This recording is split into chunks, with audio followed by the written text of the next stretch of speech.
to today's video. My name is Amy, if you're new here, and today we have a very special guest. This is Ella. You would have seen her on the Montpellier vlog, so actually technically this isn't your first time on the channel. That's true.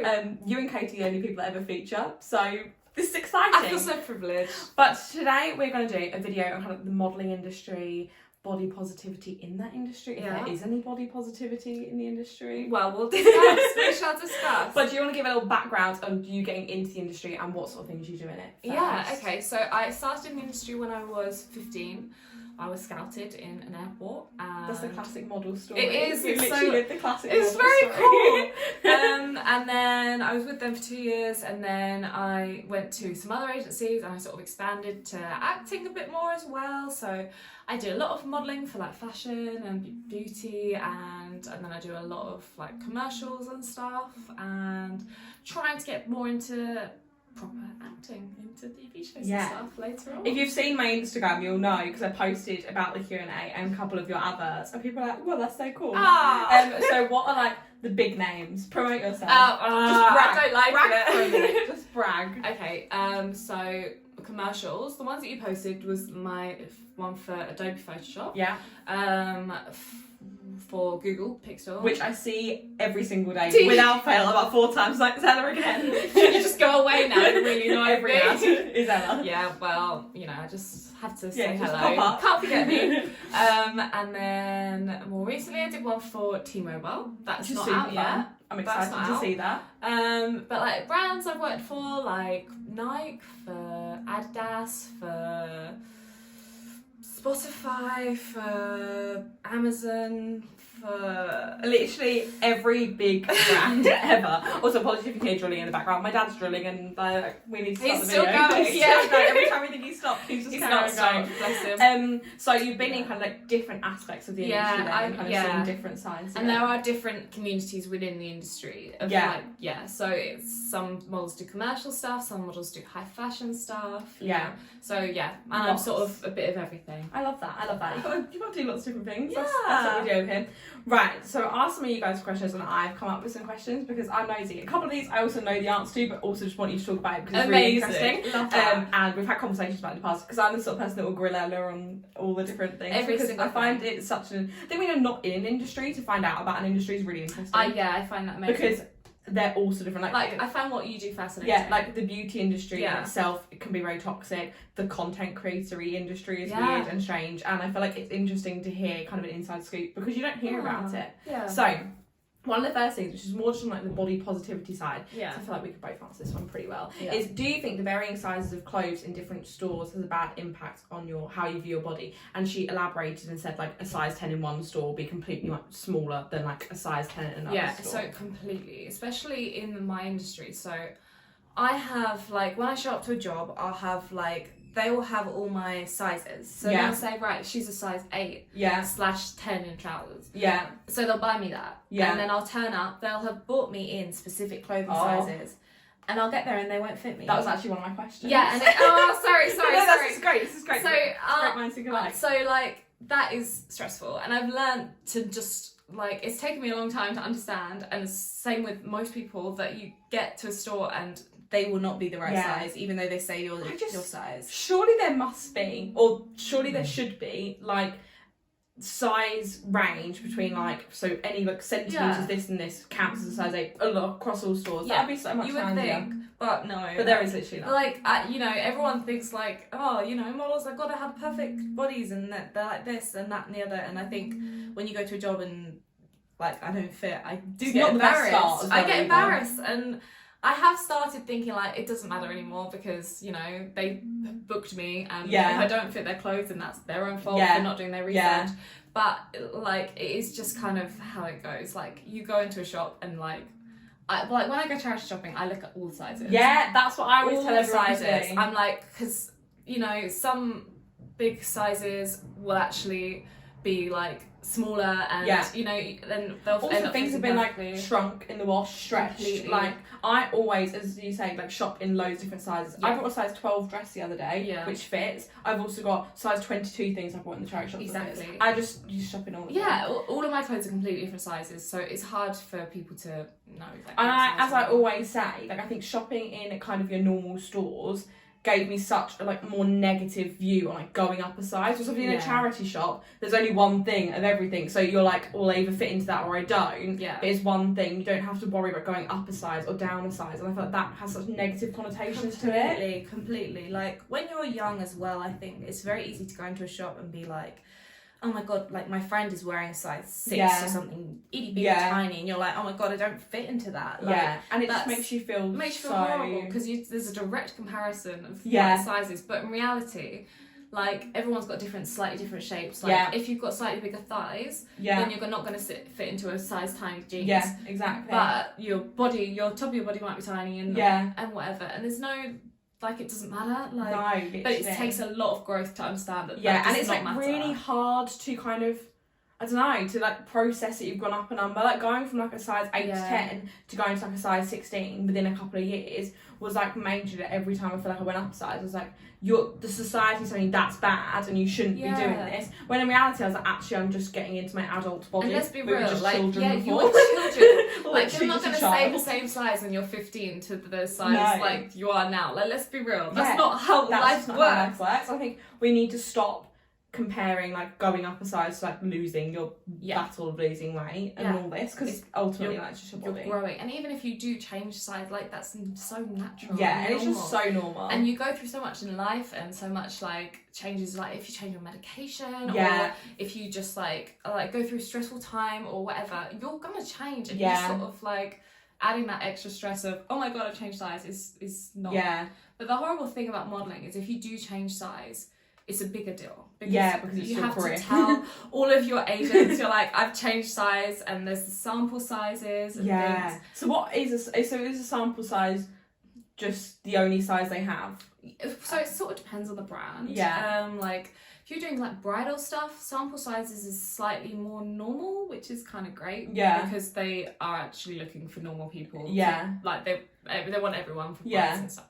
So that's quite a lot more normal, but they are very specific. If you were to go into high fashion stuff, sample size is like normally like an 8 for everything, and that's not normal size in my opinion. That's really not normal size, which, you know, I don't think that's great, because I think that if you're shopping for clothes, you should be looking at people that are normal size. You're gonna sell more anyway. Like that's me and mum always say I was shopping online, obviously I don't really do this anymore, but when I was shopping online before in like fast fashion or whatever, if I saw a model who is like a size 6 wearing a top I want to buy, I know full well that will never look the same on me. Which is like, so I wouldn't want to buy it. Whereas if I saw it on someone that is a bit more curvy, and then I'd be like, oh my gosh, that looks really nice on her, and she's got a similar body to me, so that'll look better, like that'll look similar on me. And I've actually found when I'm trying to shop on like sustainable stores that I'm trying to find now, it makes me so happy when I see like a brand that has like the dress on a size 6 on like probably a size 14, 16, and then dress like a size 24 or something. Like, that's so much better. I would love it to be that you have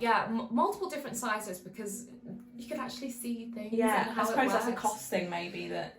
I don't think it would cost that much more. Really? I don't know. Like, in my more opinion, people. if you get like, so e-com is the stuff that you're seeing on websites, e-commerce like pictures. So if you had like 4 models coming in all different sizes, and they just did one, like each of them did that outfit, it wouldn't be that much more. In my head, that would make a lot more sense. And I feel like they would like get more people to buy stuff. There's actually also a brand. Have you heard Snag Tights? Yes, I have, So basically, their way of doing it, because as I've read on their website, don't know if this is the same across all brands, a lot of clothing brands will make like the sample in a size 8 and then just scale it up for each size. Whereas they're like, they started bigger and then work down, because they're like, we're aware that a size 24 person has probably need a bit more room in the cups or a bit more room in the thighs compared to, because as like if my sister who's like a size 4 tried on something, even if you scaled up her clothes, that probably still wouldn't fit me, because the way she carries her weight is very different to how I would. Yeah, it is interesting, and it's something I definitely need to work on, because I get really angry, and like just having really not okay. clothes that the size 10 is a size 10 in Primark and Zara and wherever you're shopping, like it would be handy. Massively. What is this is the next one. What is the average runway model clothes size, and do they take your sizes beforehand or just give you sample sizes? You've kind of already answered that. So high fashion stuff, runway stuff is very different side of the industry to commercial stuff. in my opinion, it's a lot more toxic. Yeah. Because it's that sort of classic modelling where you have people that are very, very slender. To be honest with you, whenever I go to castings, like, it does make me feel sad because everybody is so slender, and it's very normalised, whereas in normal society, like, it's not how it works. No. But yeah, so everybody there is a lot more slender, and it always feels a lot more toxic. Yeah. I feel like everybody is judging everybody. And whenever I go to a casting like that, I try and like be the friendly presence. It's a nice one. Like, Ella's always a nice one in the room too. Like, I'll come in and I'll like chat to the person in front of me and natter to the person behind me about like, oh, this is so funny. Like, I wonder what we're doing. I wonder what's gonna happen. Whereas normally everybody's silent. Oh really? There'll be a room of like 100 models, like all queued up with their books, and everyone's just silent. And then there's me in the corner, just like, oh my god. Classic Essex girl, like really annoyed, but it means that you get to meet people and things don't seem as intimidating. Yeah, like, definitely. But yeah, so in that sort of side of the industry, the sample size is 8, and I don't know what it is for men, but it is like you have to be over 5'10". Yeah. If you're not over 5'10", then they don't like you. But there are so many really successful models that are not over 5'10". Yeah. But they just managed to break through that barrier. Yeah, in like a different way, I suppose. Yeah, and it's all very like, it's just more of an odd side of the industry. And there are some exceptions. Some amazing people that I've worked with that are in that sort of side of the industry that are amazing. Like, this woman that I work with a couple of times called Julia Clancy. She's a designer. Yeah. And she does like caftans and kimonos and stuff. Oh, lovely. And she is the most eccentric, amazing person, and so chatty, and she's lovely and very positive about cool people, every body shape and size, like that sort of thing. For high fashion runway for London Fashion Week, so fun, which we love. We need more of that. Yeah, because I feel like when you even just watch like the high fashion shows, if you like just see clips on like TikTok or whatever, it does all look really serious, and everyone looks really serious. Like people in the audience are serious. Yeah, like, I don't know. I feel like I want the more fun side. For me, I don't like being serious. It's fun for a moment, and then I'm like, okay, this is too much serious. You've got to move on. But I do really enjoy it. Interesting. Yeah. Okay, this is something we've spoken about before, so it's not really a question. I just feel like you need to talk about it because I didn't know it was this bad, and it really worried me when you were saying that a lot of hairstylists or makeup artists will only kind of bring stuff for like a white person and no like diversity in makeup or like hairstylists allowed to work with different hair textures and stuff. And it obviously is like, only there are massive exceptions. Like sometimes I'll go to a shoot and there'll be people that are well trained or have the same hair type as me or things like that. But so often I'll show up. I haven't got that dark skin, so they normally carry my skin tone. But often other people, like black girls, often will get told to bring their own makeup with them, because the makeup artists won't carry that colour, which is insane. Because I've been told by so many makeup artists, when I often discuss this with makeup artists, and like especially if they are like bringing all the colours and know what they're doing with hair, I'm like, well done, that's all you need.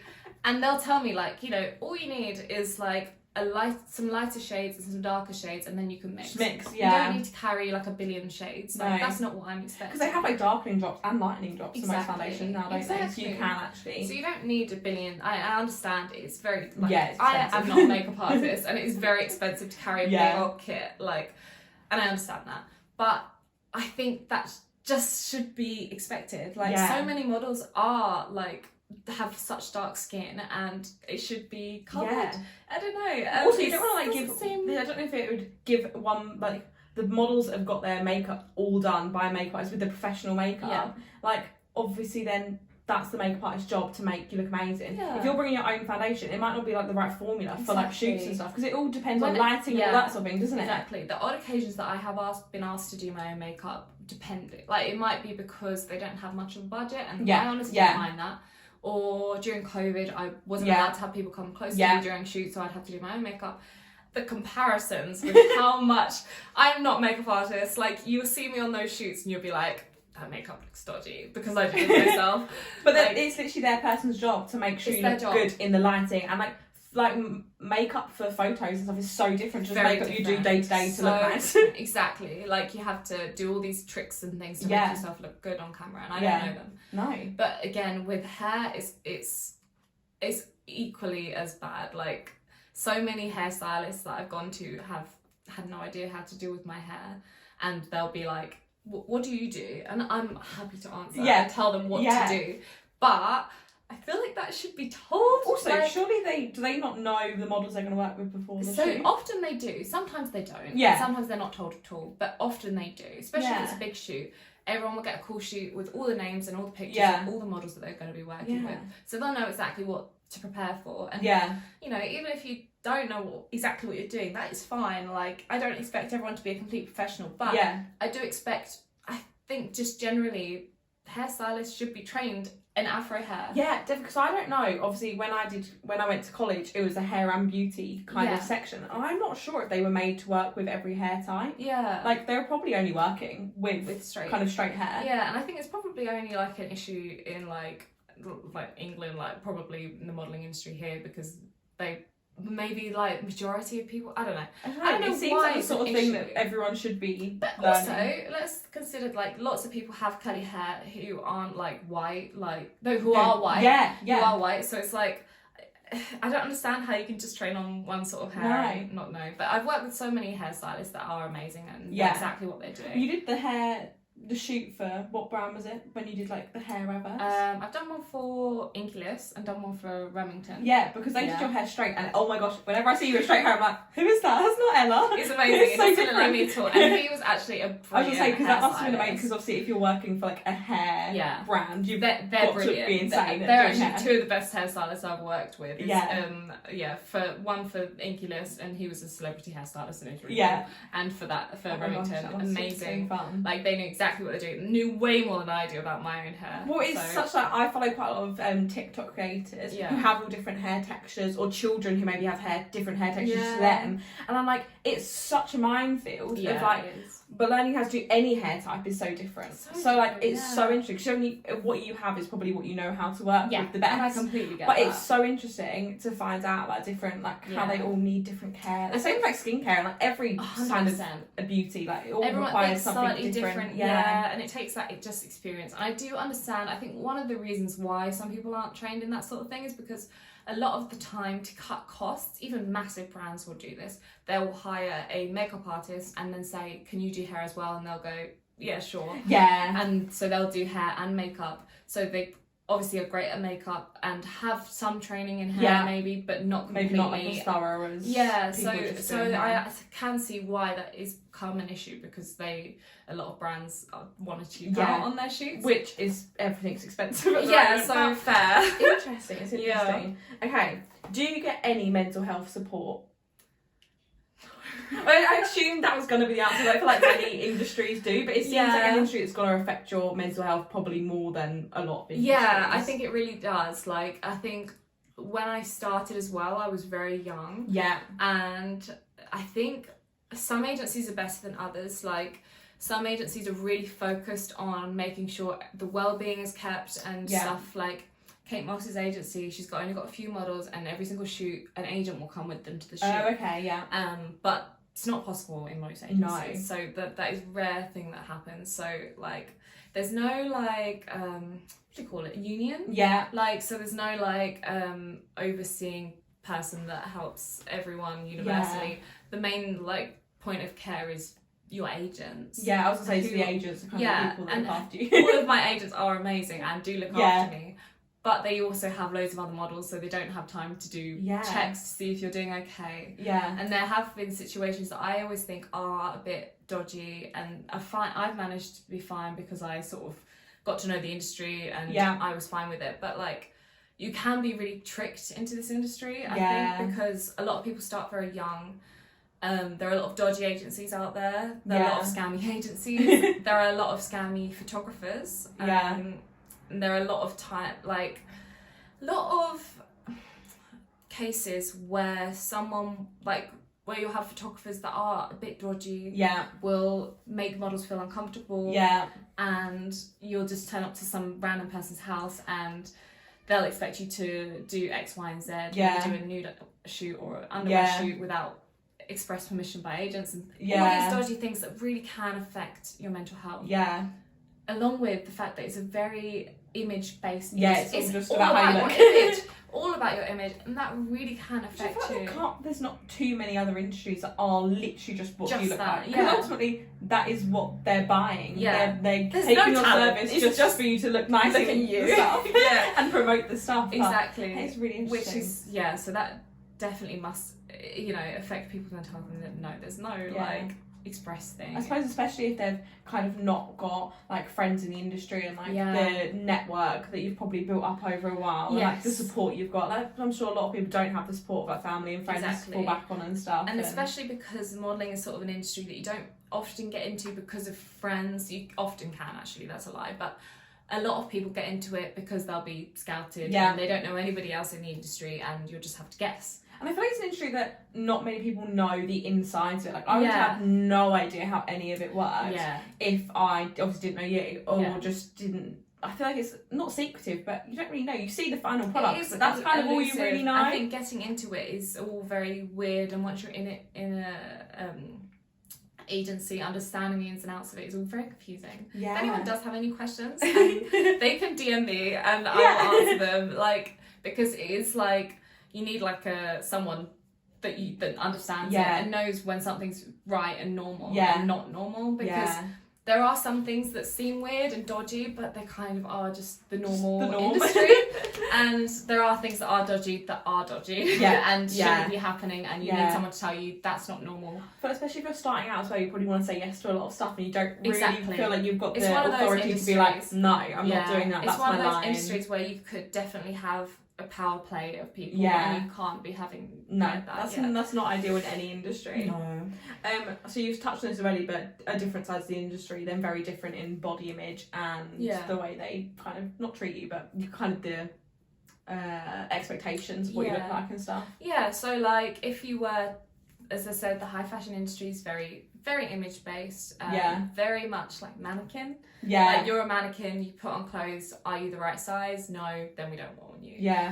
Whereas the commercial industry is like more, we want fun, cool looking people often, and they want like personalities more because they want to make a cool advert with lots of personality. I got that loads in your, was it Habitat? Advert where you got Tom, your boyfriend, in it as well, and I was like, that, it gave like fun, and like I could already kind of tell your personality through that. Obviously I know you, so I know your personality. Like, I still got that vibe though from that other, and I was like, if someone didn't know you, I feel like you'd get that vibe just because of how like smiley and happy and so just things like that vibe it was. The casting for that was, they want to see you all interact with each other and see how you get along and all that sort of thing. So commercial side of the industry, do you know what I mean by that? Like commercial side of it, like adverts, but like stuff that's not high fashion, everything else basically. And that's like a lot nicer and a lot more fun, and often more of a creative team. Often the team's really fun and lovely. Whereas high fashion, everyone's in fashion, the classic sort of fashionistas, like very cool, very intimidating, wears amazing clothes and really cool, but it's quite scary. But it's a lot of fun though still. I haven't written down this question, but do you get imposter syndrome in it? Or 100%. Like all the time. I can't lie. Permanent imposter I feel like syndrome. I've scammed my way into the industry. Like, someone's gonna go like, does she know what she's doing? Obviously you are made for the industry. I've been there for such a long time and I know what I'm doing, but I still get that like whenever I get a job, I'm like, I've just tricked them. I always think that I'm good at that. I'm like, when I forget like an event, or like when I got into the thrift shop, I was like, oh, do they know it's me? I'm like, have I somehow, scammed my way in, like made myself appear like I'm a different person. I definitely get that. I suppose as well, if everyone is quite similar in the way that you said they're quite serious, and then you come in like, hello, I'm like, and just don't chat to be here. But obviously that is, it's interesting. I suppose it's just the industry, and like everyone's very different, aren't they? It's just how I am, and it's not. It's interesting. It's just how I am. Okay, in the years you've been in the industry, are you seeing more diversity now than you were before, or is it not really changed? No, definitely. What by diversity do you mean? Like, just like different body types, different people, just everything, just like the whole range of diversity. Definitely. I find recently, I think there's since me probably joining the industry, like, how long have I been in there? Like 6 years now? Like, there's definitely been a push for like different races. That's definitely been a big thing. I think like and I'm happy to capitalise on that. But like there's definitely been like the majority of adverts that I'll see like castings put up, they'll say like, we want a mixed race family, we want this family, this family, this family. So specify in the adverts. They specify in the castings like what race they want. Oh, okay. Kind of. They normally say like, we want unique faces. And is that how you put it? They want a mixture of people, which is actually great, and it does mean that there's a lot more representation than there was. It's still not universal, obviously. Yeah. For all brands, some brands are not as diverse as others, but the majority are. Yeah. Very diverse and like diverse faces. In terms of body size and shape, that is like, it's definitely gotten better. But it's not there yet. It's not there. No, it's not. Like the idea of plus size, what is plus size in an industry's and an agent's mind blows my mind. Is it like a size 12? Plus size is small. Oh my god, my hair's it's stuck fine. in My the hair wall. keeps on getting stuck in it as well. Plus size is small. Like plus size is not plus. Like do you also think that plus size quite often means you're like an hourglass, but have just got more, like not plus size in the way that we'd all probably think of plus size. Plus size is you've got a really small waist, but you've got quite big boobs and you've got big hips. Exactly that, because they have that idea of that is what we want to display as plus size. Yeah. But also there are plus size models that are like, it's odd because you might be plus size, but then you might lose some weight, and then what are you? You're like middle size. Yeah, so I was thinking, I never know what to call myself. I always say mid size because I don't think I could count myself as plus size, but then in some places it was. I know Victoria Beckham released today that she's doing clothes for plus size models, and she's going up to size 18. Everyone's like, that's not a plus size. Exactly. That is still quite small. But that's how the industry views it though. Because that's so interesting. They see that as a big size, but really, like, that's like, I think they said more like most people are over a size 16, so like hold on a second, and I don't like there's a categorization of people as well. Like it should just be you're a model. So will they specify then on the advert if they're looking on the casting? Will they say like, we want a plus size person, or we want like a if you go to any modelling agency's website, there will be a section for plus size people. And it's so strange. Yeah, and it's really odd. Imagine just life being categorised like there's only plus size people over here, and that's so weird. You would never get like any other industry. And then there's just you wouldn't. Like it's really weird. So odd to me. I think it should be like, you will advertise if you've got a specific like size in mind, or you're looking for a variety of sizes. You might put out an advertisement saying, I want someone size 8, size this, size that, size that, and whatever, and that's okay. But like it's interesting, someone's whole job just being that, I don't know, it's very bizarre. And a lot of plus size models go to shoots and they have to bring like their own padding to pad themselves out for their clothes, and they have to like, so that they look that certain size that they want. Oh my gosh, that's crazy. I know, and I think that's really interesting because normal that's just not normal. No, that's just odd. But that is crazy. I suppose they're not plus size enough. Yeah, exactly. It is weird. I've heard a lot of like plus size models say about that when they've lost weight or whatever, and they're like, oh, I don't really know where I then fit in, because I'm kind of just like, don't know, because like I don't think any body is plus size or mid size or straight size. A body's just a body at the end of the day. It's just a body. It's what we use to stay alive. Yeah, like let's not put it in all these boxes. No, like it is, isn't it? And every like body size is beautiful and can be beautiful on modelling campaigns or whatever. Like it doesn't need to be this. And I've heard a lot of plus size models complain about styling. And really? Yeah, like how stylists are more suited to styling smaller bodies, so that when they come to styling larger size bodies, they go, here have a like something to drape over you. Something floaty that's not going to kind of hug your calves. Instead of thinking like an actual stylist would. Say you went into a personal shopper and you got a stylist, they would size your body and proportion it and do whatever. Whereas stylists in the fashion industry, I've heard, aren't as great. Just kind of drape things over you. That is really interesting. Because I hear a lot of people say like the clothes are very different and stuff. And I feel like dressing, I feel like we all learn to dress our bodies how like we think fits and what looks good on us at the different sizes we are. But it's interesting to hear that they're not quite so up on how to style than like a plus size style. It's interesting. Yeah, it is. But then I always think as well, when I look for like inspiration on clothes, say I go on Pinterest, which is normally where I go, it's all size 6 people. Yes. And I'm like, I'm not seeing so I end up literally Googling mid-size fashion inspiration because what will look amazing on a smaller body might just be like a plain t-shirt and jeans. It's just plain. There's this whole series on a lot of YouTube. I don't know if you've seen it. I've seen it. It's brilliant. Is it fashionable or are they just skinny? Like, and I think we really do get in our headspace that just because they're slim, that's a feature in itself enough that you can just put clothes on and we really look idolise that skinny ideal. But it's not. It shouldn't be idolised. No, when in reality, everybody can look amazing in so many different things. Exactly, like so many clothes. Exactly, because it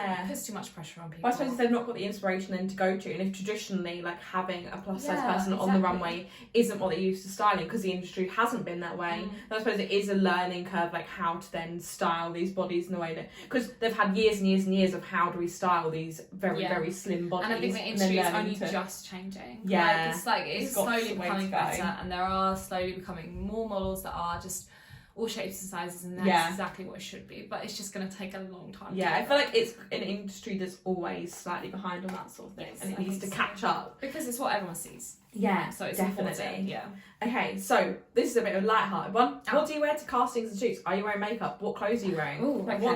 How do you prepare something? So casting day, I will probably have a couple of castings in a day, all in London. I'm not in London. But so I'll wear, it has to be, there's kind of like a uniform, like you've probably seen like a vague idea of what the casting uniform is. Normally all black. Always kind of has to be skinny tight. So you can see the body type, the shape, which is understandable. So I will wear, I've got these like trousers that are skin tight jeans, which I hate skin tight jeans. I hate them. But they've got like bell bottomy sort of thing. So it's a bit something, got a bit of flair in there. And then I will wear a skin tight black top. And it's a bit funky because I won't wear, I like being a bit funky. Big hair. My hair's not all out today, but I will always have to wear my hair big so that I can show people that I have big hair. Because people like that. And then I'll wear either boot heels or like strappy heels. I won't wear them to the casting because walking around. Can you imagine walking in London in heels that feel physically ill? No. Occasionally I'll wear my boot heels around London. If they're like comfortable. They're not too bad. But I will not wear my heels, and I'll just go there, get changed into them, and then do the casting. Have to bring a little book with you with all your photos in. Some cards to hand out to people. Your heels are basically so that you can prove that you can walk in heels. Which, to be fair, that's 100% fair enough, because I cannot walk in heels, and if they put me on a runway, I'll be falling over every 4 seconds. Walk in heels, and I do it for a living, so I don't know how I've got in there. This is where the imposter syndrome comes in. I can't do it. It's so funny, but like as well, they never get guys to walk in heels, and the one show that they got the guys to walk in heels was the best day of my life. We were training them on what to do, and it was amazing. Great. And they had no idea. A lot of them didn't anyway, but some of them were better than me. So I love that. I loved it as well. And then for jobs, because it's kind of great because I don't do my own makeup, someone else does it. It's my favourite part of the day. Go in, sit down and get beautified. Oh, that's lovely. And like I go in looking like a little toe, and then I come out of like the beauty bit, and then I'm like, wow, I look so good. So they'll do my makeup, they'll do my hair. So I'll just show up in any clothes, something that I can normally button. Yeah, so that's always handy. I don't have to pull makeup off of my face by taking them off. And then you always have to wear certain types of underwear so that it doesn't show through the clothes. Seamlessy stuff, and nude seamless stuff, which again, nude is quite hard to find proper nude underwear that actually suits everyone's skin tone. You know what, in Ann Summers at the moment, this is really rogue, but they've got like bodysuits and kind of like, not shapewear, but like nude underwear, but in a range of sizes, and like no colours. I'm like, why was this never a thing? Like it was not ridiculous. Like why was that not a thing? It's so like mind-boggling that they didn't actually think that was a good thing to do. There are other colours of skin. It's not just like pasty like me. You have different colours. It's so funny, but the majority of my like nude underwear is like white. But it's like I don't care. Like it's their job to make it look good. So I'll just show up in that, and they do the rest, and then shoot day is actually quite easy. It's all the admin and castings and self-tapes. I feel like admin normally is the hardest part of like any job. There's like the annoying admin you have to do, the actual job part, which when you think of the job, you think of that act, rather than actually the admin and all that. The majority of my time is spent at home on my computer doing stuff or filming like basically an audition. Yeah. Like for various things. In most things over like Zoom and like safe like tapes now, rather than like go like how we think of traditional audition. Yeah, definitely. I think with castings for modelling, that's still quite in person because they like to see if you want can to see your whole body. They want to see your personality and they want to see your whole body. Yeah. So they do that in they do it in person a lot. But since COVID, a lot of it has been Zoom calls and like online videos and stuff. Yeah. And that has kept up, which I like because that's quite nice though, even from like the comfort of your own home. Yeah, sort of thing. it does. It makes it easier. It means that I don't need to go anywhere. Less expensive, I suppose. Less expensive doing all the travel. Because when I first started, there's a lot of like I was just spending so much money going into London with no money. Yeah, I had barely any money. Like, and I would just have to go. There's no guarantee that you're going to get paid. Exactly, because you're not getting paid to go to the castings. So you're just getting paid if you get the job. Exactly. So the majority of my time was spent going up to London and like begging people like begging my mum, can I have some more money so I can go to this casting please? And then waiting for my first paycheck, and then once I got paid I was like, okay, it's okay. It's fine. Right. If you don't get casted, does it affect your confidence? So it definitely did when I first started. Yeah. Because I didn't really realise how it all worked. Yeah. And it's like when you go for a job, it's basically the same as applying for jobs. Like if you apply to loads of jobs and you don't get anything, it's really disheartening. Yeah.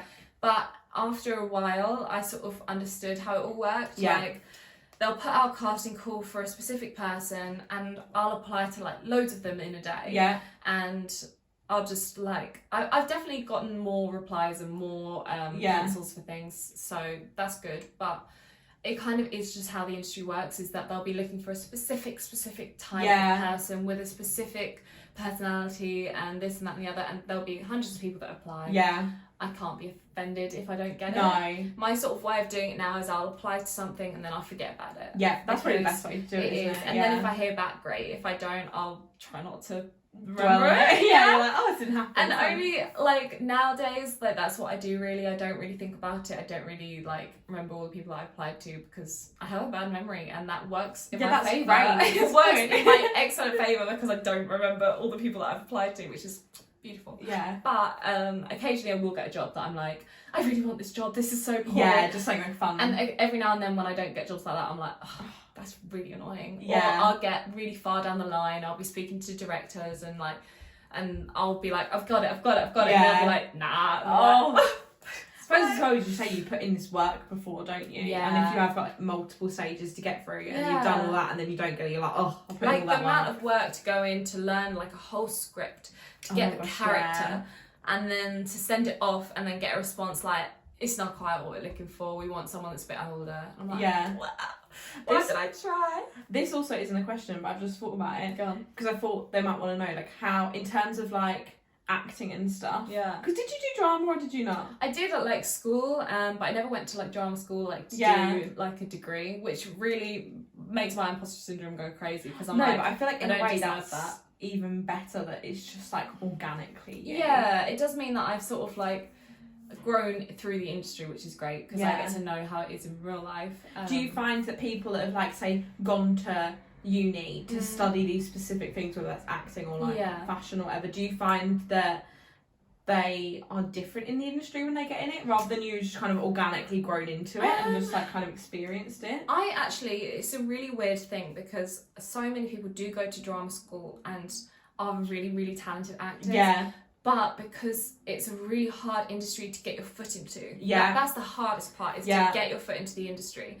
And because I've got through a different way, through knowing agents and stuff, whereas people that come straight from drama school find it really hard to get an agent because there are so many people applying to agents.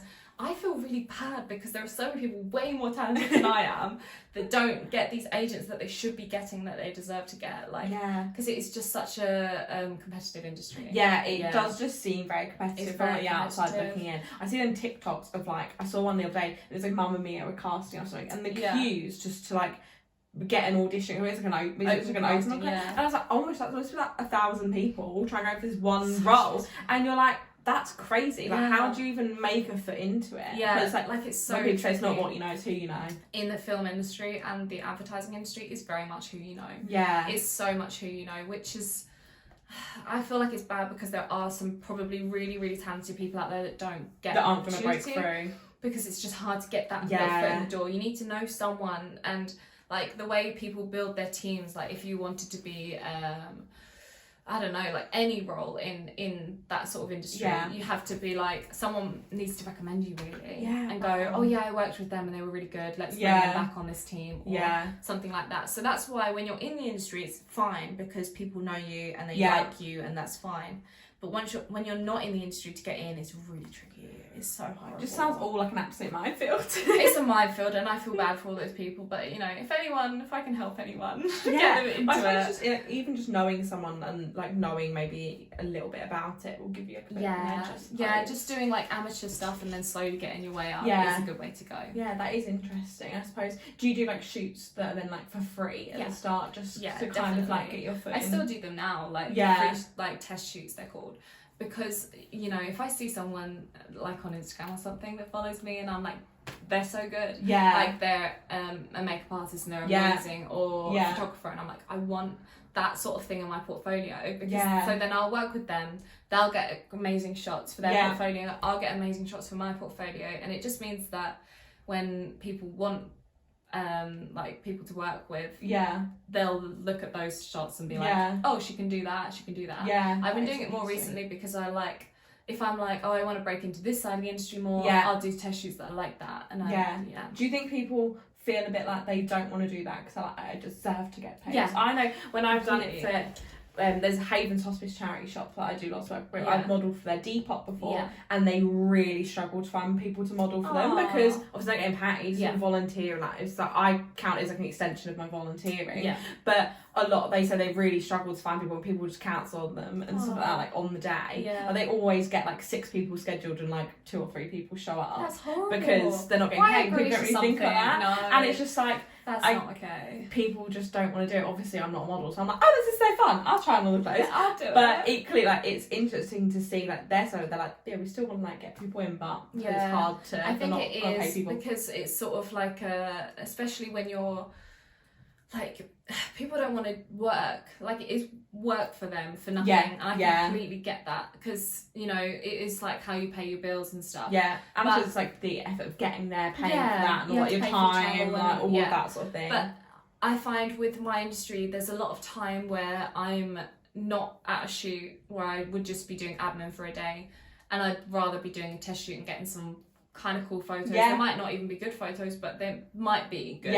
And you know, getting that out of it in my day, rather than just sitting like a bit of advertisement, I suppose, as well. Like, you're on there, probably Instagram and things like that. It's sort of like a give and take. It's similar to your world. Like, it's like you know, that might give me a bit of exposure, and I might meet some cool people. So it's like networking, isn't it? I suppose. And I might enjoy my day, so I might as well do it. It's a bit fun getting dressed up, isn't it? If something's fun, I'll definitely do it. Yeah, I'm like that. I want to do that. Yeah, that's always fun. Okay, this is one of my last questions that actually I've written down, but I feel like we'll end up chatting on our fingers more. But are plus size models treated differently to a straight size model? And you already answered this, but do they advertise for certain body types they want?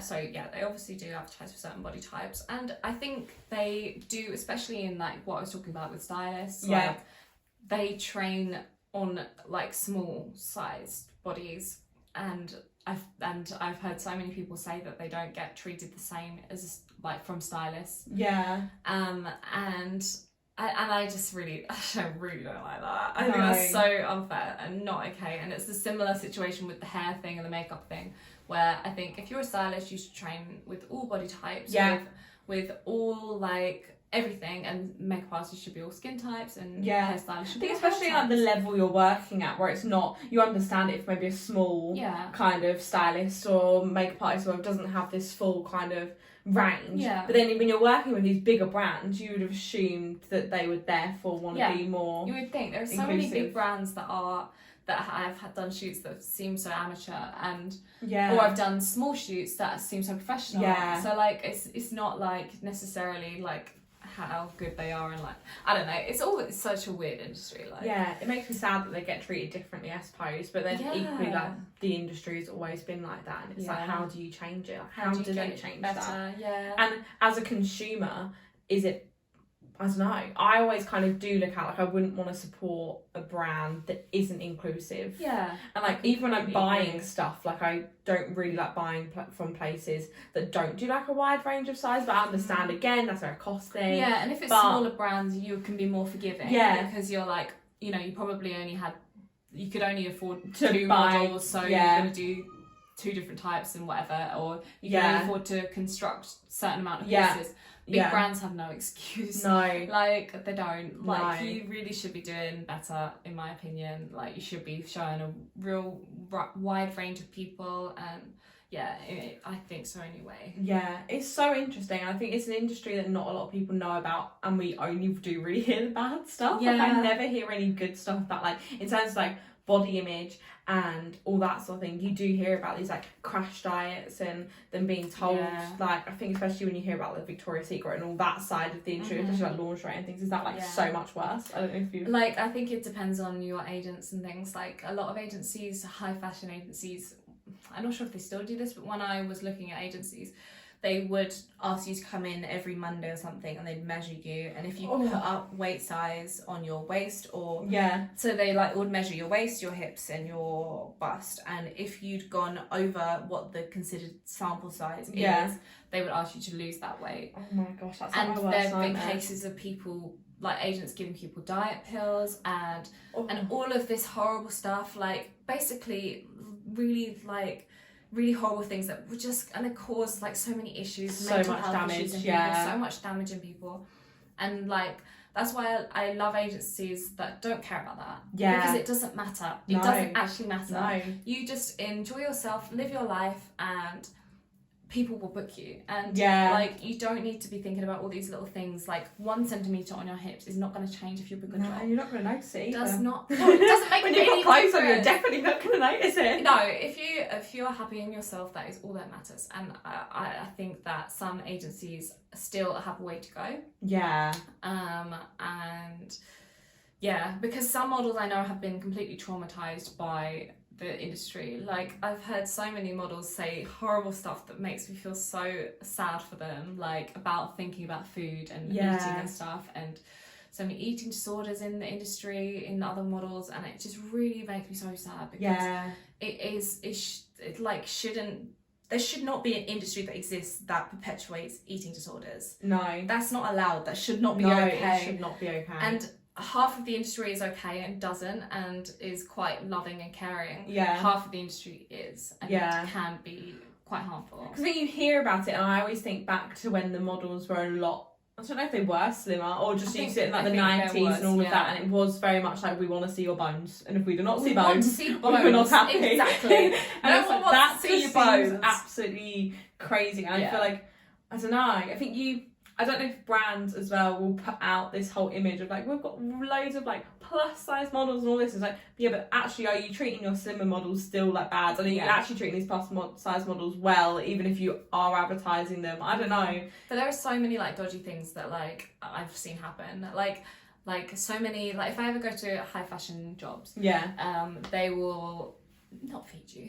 Like they will say, really? So they will say like I went to one job and they were like, yeah, like breakfast, lunch and dinner is included. I was there from like 8 a.m. till 11 p.m. at night, doing a fashion show and doing the prep for it. And they were like, food is included. I assume that's breakfast, lunch and dinner. Yeah, I want like, because I want my cornflakes. I want my big food. I want food. And then I got there, and their food was, they put out a charcuterie board. There was a room of 200 people. Yeah. A charcuterie board about this big, with like meats and cheeses and stuff, and that was it for the whole day. That was it. For all of them people? For 200 people, that's breakfast, lunch and dinner. That'd just be me. That would just be me. Literally just me, exclusively. And I don't eat meat either, so I'm like, oh, what do I eat? So I left. I went and got breakfast. I was going to say, I would have to. I went and got lunch and I went and got dinner, because I just said, like, don't recommend just leaving a job. Don't do that. No. But I did say, I'm just going to, am I okay to pop out to grab something? And they were like, yeah, sure, go. Yeah. Because the designer I was working with was amazing. And they were just like, yeah, of course, there's no food here, go. Get some food. So I went and got food. That's crazy. And it was all good. And a lot of the other models did. But there is sort of like that image of like, models don't eat, like, high fashion models don't. And I'm like, it's horrible. And so many times I've heard people say like, I just don't eat anything, like I barely eat anything, like I'm not meant to be this side. Once I quit modelling, I'm just going to eat loads. And I was like, that's not how life should be. No, that's horrible. Especially for your work. That's like even worse. Yeah, and these like, people, there's a work reason. And these people are so beautiful that no matter what size they are, they will be beautiful. It doesn't matter how much you eat or how much you don't eat. It doesn't change that. No. Like, it's, it is really worrying. I feel like it is. Yeah. And what worries me the most is like young people joining the industry because they often like scouting people when they're very young because they want to grab them before another agency gets them. Also, I imagine they're still very small because they are a child. They're very small because they're a child. But then if they're growing, are they gonna? Yeah, they expect them to keep that same size. Body. But you're a child. Yeah. Because I actually always really struggled when I've gone from like being like a size 6 as you say as a child, like when you're like 14 or whatever. Yeah. I was very, very slim. In my head, I didn't think I was slim, but I actually was wearing a size 6, and then you grow up, and I feel like because you still see these very slim people on adverts who are adults, you're like, that's what I'm still meant to look like. When in reality, and you think, I've let it all go, but no, you've just actually grown up. You're actually just now an adult. You're a normal person. Like, you can't expect these children to maintain a size of being a child into adulthood. Yeah, that's not how it works. Not the way bodies work. People grow, and it just So it's really interesting. That does scare me because I've like one of my family friends got into modelling at like 13. Was like whisked off to like Paris to live on their own. In like a model apartment, which is like when you go abroad to work, you get shoved into this little tiny apartment with lots of other models. And developed an eating disorder, and everyone around them started doing drugs, and she was like, oh my god, is this what I have to do now? Is that what you need to do? And it's like, it just can be such a toxic environment. The commercial side I recommend to anyone. I think it's a lot nicer. But the high fashion side, you have to be wary. It can be very scary. Rhymed. That is crazy. So did you do psychology? Did you do anything about the industry, or did you feel like you've learnt from your psychology degree, like, oh my gosh, that happens in the industry? I guess kind of, like, I never really did, which I'm really sad about, but we never really did like explicitly that much into like body image or eating disorders and stuff like that, which I think would have been really interesting, but I don't know, I think it's how models work and like that. It's not because my degree wasn't good, but there's like definitely learning a lot about how you should view food. I had this amazing lecturer who was like how you should view food and how you should not beat yourself up about food, how you shouldn't like demonize foods, and how you shouldn't like that sort of thing, whereas like the industry sort of teaches you like, don't eat bread, don't eat this, don't eat that. Just to me they're normal foods. They're not bad foods. No food is bad. They're just So like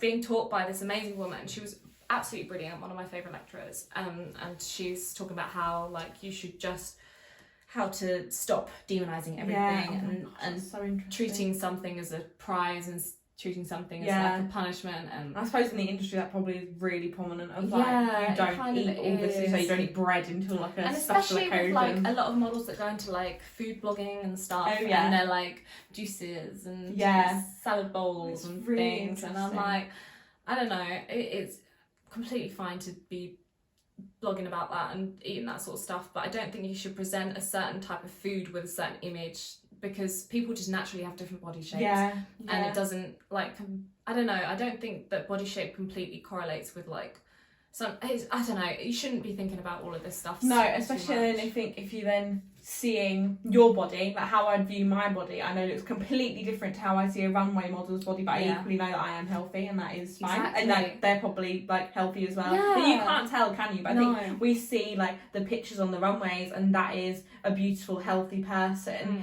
and anything other than that is not. And I suppose then when you're saying when they're dividing kind of the plus size models to the kind of straight size models, you are a bit like, you're putting that divided, like one is different and one is therefore worse. And it shouldn't be like that. It should be, all these people are models and they all work in different places, and they all get similar jobs, and that should be it, and they all get hired by different people and whatever.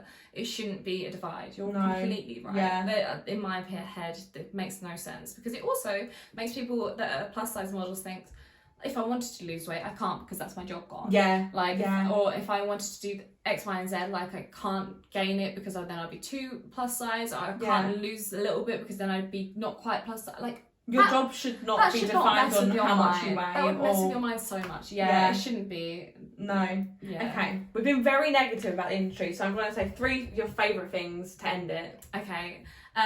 Favourite things about the industry, the people. So many amazing, creative, lovely people such a creative industry that I've worked with that are just like some of the most beautiful people in the world, and the majority of them are. Oh, that's so fun. The majority of people I love creative minds. It's so rare that I'll come on a shoot and I will not get along with someone. Yeah. Like, the majority of people are lovely, amazing. I love fun. them. I love that. Another one, what do I love about it? I love the flexibility of my job. Yeah, I love that I can just do whatever I want whenever I want, and I love that I can say no to things I don't feel comfortable with. Yeah, I love that, and people accept that, and people say that's fair, that's completely fine, you do you. And no one forces you to do anything, and if they are, they're not a good agent. Yeah. So don't allow that. Just don't take it. Just say no. It's a hard no. Just you're allowed to do what you want to do and wear that. A third thing, I love fashion. I really do. Yeah, that's such a fun I love side fashion, and I love clothes, and I love styling. It's a big dress up. It's like a big dress up. I love that. And I love it. And I love dress up. People putting me in clothes that I would never normally wear myself. Yeah, I bet it's so fun. Like dressing all day. Like, as I was chatting to earlier about the other day about like when Katie styled me, and it's interesting. It's crazy to see what one person would, if you do have the same sort of clothes, to then see how they'd style it, and different there's so many different amazing ways to express yourself through clothes, and it must just be so fun. Just a massive dress up, all different much clothes. fun. It's a complete dress up, and I love it. And like things you'd never really choose as well. Yeah, I love it. Same with makeup, my hair. Yeah, like people will dress me or put me like different makeup that I'd never wear, and I'm like, I just love this. It's so fun. It is fun. That is so cool. I love that. It's all a big game. Like, it's all just fun games. I love it. Yeah. Oh, that was so fun. Yeah. Well, if you have any questions as well, drop them below, and I'll get Ella to reply. I will. And I'll leave her Instagram below as well. So if you have any questions, just send them over. Ella could be your model guru. I'll be literally your mother. Just telling you how to get guide you through the industry. Yeah. Well, thank you for coming on the channel. Thank you very much for having me. If you did enjoy the video, don't forget to give it a thumbs up. Comment any questions, any feedback. Just comment that Ella is amazing, because we know it already. And subscribe if you're not already, and I'll see you in my next one. Cool. Bye. Bye.